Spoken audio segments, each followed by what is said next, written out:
and welcome to TAP, the Unconventional Leader podcast. And I am super excited to be here today. My name is Balqees Hamzat, and I am with my beautiful co-host, Olúwakémi Oyèdéjì. Excited to be here Hello. as well. Yes. We are super excited to be here.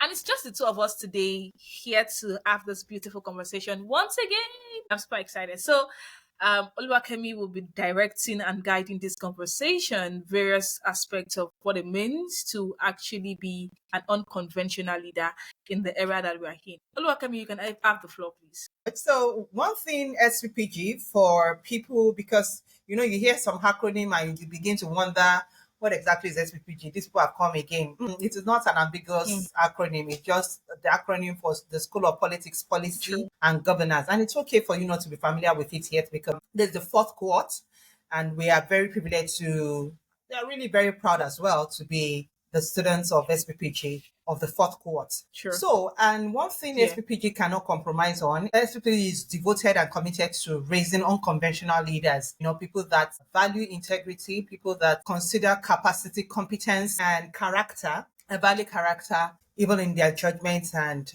justice being the priority. So, like Balqees said, what does it mean to be an unconventional leader in this very particular era? I'd like to hear Balqees' view on that before I build on it. All right, so Balqees, I yield the floor to you. Okay, all right. Thank you so much for yielding the floor to me. So when it comes to being an unconventional leader in this era, there is like a map of leadership.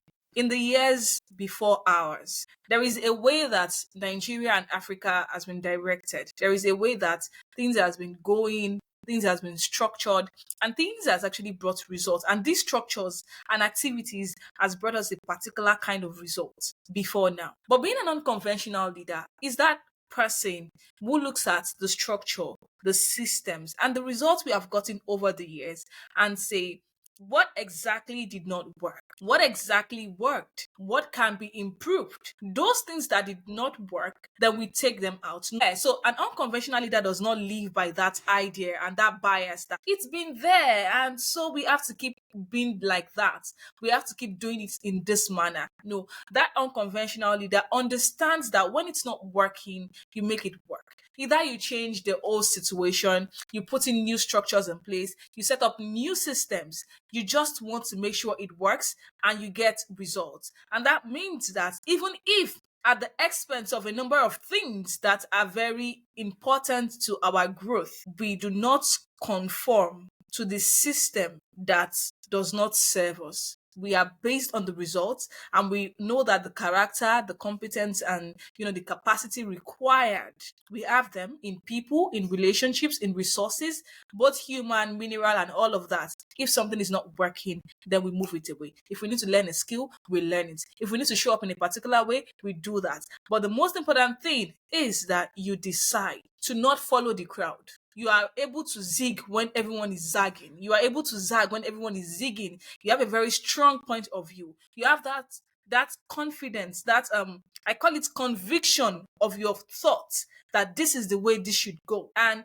if, according to counsels, it shows that yes, it is the best way to go, even if we've got to step on toes, then we're going to do it. Yeah, that's what being unconventional actually means for me. Thank you so much, Balqees. And just while you were talking, you made mention of human capital. This is an area many people do not seem to pay an attention to. And then because of that, we have actually devalued ourselves and our capacities and what we can do for one another. We just dwell on the mineral resources, forgetting the fact that human capital is a great asset. We are very privileged in Nigeria to be the most populated country in Africa. Of course, we cannot compete with the likes of China and India. And it's so saddened, I was having a conversation with a friend yesterday, and it's so saddened to know how the other countries, like the Asian countries, how they promote their products, which of course is boosting their GDP.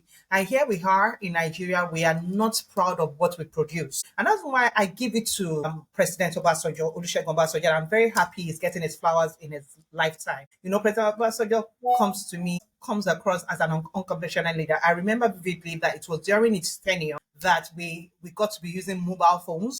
Before then, we had to go and queue at the telephone booth. And not just that, there's a particular desk phone that we have to dial. And not just that, we also insisted that we have to be using our made in Nigeria products such as Ankara, our fabric. Ankara really promoted what's this thing that's now very, very classy and Kampala, and so many other things like that that he really worked on. It was during his regime for the first time that our debts could be written off as a country, and this really put us in a very good position in the world's map during his regime. And through data and research, people could still accredit that progress to his tenure. So I cannot but agree with you that it takes a lot for someone to be an unconventional leader. And you have to be very determined. You have to be result oriented. It's not necessarily that you're going to be autocratic. There are sometimes you may have to. It's like a carrot and stick approach. If you know where you're going to, that means you have to be vision driven as well. What is the vision? What are you bringing to the table? What should we run with as a leader? What are you telling us to do? Where are you taking us to? What is very important as a non-conventional leader is the progressive report. Where did we start from? Where are we going to? What progress have we made? So it is important that you dwell on building that capacity. Okay, building that competence. And it takes a lot to build competence. It's not overnight. Build that competence and build the character, because you are the focus of every viewer, of every citizen, of everyone that you're leading. So thank you very much for that point that you made. Oh yeah, thank you so much for actually like buttressing that particular conversation. I think there is another thing that we want to actually look at from this particular thing is the idea that you are the focus. The character that you set or that you start Yeah. with me. Okay, so I wouldn't wait behind the scenes to give you your flowers, Balqees, but I really want to commend your commitments, your sacrifice. I Yeah. really want to commend you for your sacrifices for all that you do behind the scenes, Balqees. Thank you so much. It's really an honor to work with you. You make it easy and you make it effortless. Thank you very much. Thank you so much. Thank you very much. Good. So I want to say another thing I want to say is thank you so much for making this worth the effort, worth the time, worth the energy. I mean, it's a whole lot to actually work with people. SVPG brought a number of things, and then the intergenerational connectedness is actually one thing that I'm always grateful for. And the fact that I can say, oh, this is the way we should do it, and you're like, oh, all right, it's fine, no problem. Whatever it is that you say, that's Thank fine. you. You are the I'm expert, and honored. I'm like, expert, really? I thought people that are older than you would tell you, no, this is where I know how to do it, and all of that. So thank you so much for making it, worth its while, whatever stress that comes with it, for showing up with that character, competence, and that capacity every single time.